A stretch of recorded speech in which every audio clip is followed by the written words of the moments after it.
সুপ্রিয় সুধী, welcome back to Nazmul Shakir. আরও একটি নতুন অনুষ্ঠান পর্বে আপনারা যাকে দেখতে পাচ্ছেন, উত্তরবঙ্গের ফুটবলকে দীর্ঘদিন ধরে কিন্তু প্রতিনিধিত্ব করে আসছে এই জয়পুরহাটের যুবরাজ। আমার পাশে রয়েছে আমার শ্রদ্ধেয় বড় ভাই পাশবন ভাই। তার ফুটবল ক্যারিয়ারই কিন্তু এই 20-21টি বছর অতিবাহিত করছে। নিঃসন্দেহে আমাদের এই উত্তরবঙ্গের গর্ব, এটি বলার কোনো অবকাশ রাখে না। সে যতগুলো ক্লাবে খেলেছে আসলে তারও মনে নেই, বাংলাদেশের ফার্স্ট ডিভিশন থেকে শুরু করে সব ক্লাবে খেলেছে। আমি জানতে চাইবো তার অনুভূতি। আজকে ফাইনালে তার প্রতিনিধিত্বের কারণেই কিন্তু আজকে এই নজিপুর মাঠে ফাইনালে উত্তীর্ণ হয়েছে তার দল। আমি জানতে চাইবো তার অনুভূতি। ধন্যবাদ নাজমুল শাকিব।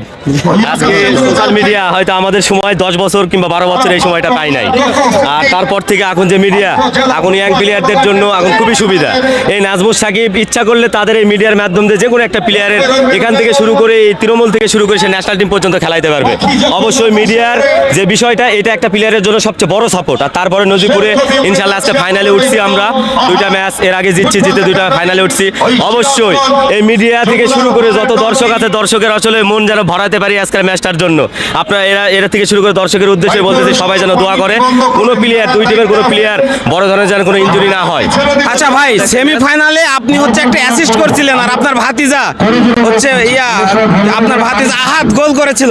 এই অ্যাসিস্টটা ভাই আমার কাছে বছরের মানে আন্তজেলা মাঠের সর্বোচ্চ একটা অ্যাসিস্ট মনে হয়েছে। তো এই অ্যাসিস্টটা করার পরে আপনার কেমন মনে হয়েছে? না, অবশ্যই একটা প্লেয়ার, যে কোনো প্লেয়ার, সে মেসি রোনালদো থেকে শুরু করে এই ছোট থেকে বড় পর্যন্ত কেউ যদি কোনো অ্যাসিস্ট, ভালো অ্যাসিস্টে যদি তার ওই অ্যাসিস্টে প্লেয়ার গোল করতে পারে, এটা আসলে মনের দিক থেকে তৃপ্তি ভালো। অবশ্যই আমার অ্যাসিস্টে আমার টিম রেজাল্ট পেয়ে গেছে, এদিক থেকে আমি অনেক শান্তি ভাই। আর আপনার ভাতিজার জন্য কি রকম প্রত্যাশা? অবশ্যই দোয়া করে যেন ন্যাশনাল টিমে খেলে, ওর খেলার মতো যোগ্য আছে। শারীরিকভাবে যেন ইনজুরি বড় ধরনের না হয়, কারণ বাংলাদেশে ইনজুরিটা সবচেয়ে একটা প্লেয়ারের জন্য খুবই দুঃখজনক। কারণ এখন যে প্লেয়ার, একটা ইনজুরি হইলে লিগারমেন্টের কোনো সমস্যা হয়ে গেলে 3 লাখ, 3.5 লাখ, 4 লাখ টাকা হয়। দোয়া করেন আপনারা সবাই, আমরা কোনো বড় ধরনের কোনো প্লেয়ার এরকম বিপদে যেন না পড়ে। ধন্যবাদ। আজকে জয় নিয়ে মাঠ ছাড়েন এবং বড় হুন্ডাটি আপনার হোক ভাই। আপনার আজকে বড় হুন্ডা আপনার হোক, আপনি হুন্ডা চালা যান। ধন্যবাদ পাশবন ভাই, ধন্যবাদ সবাইকে।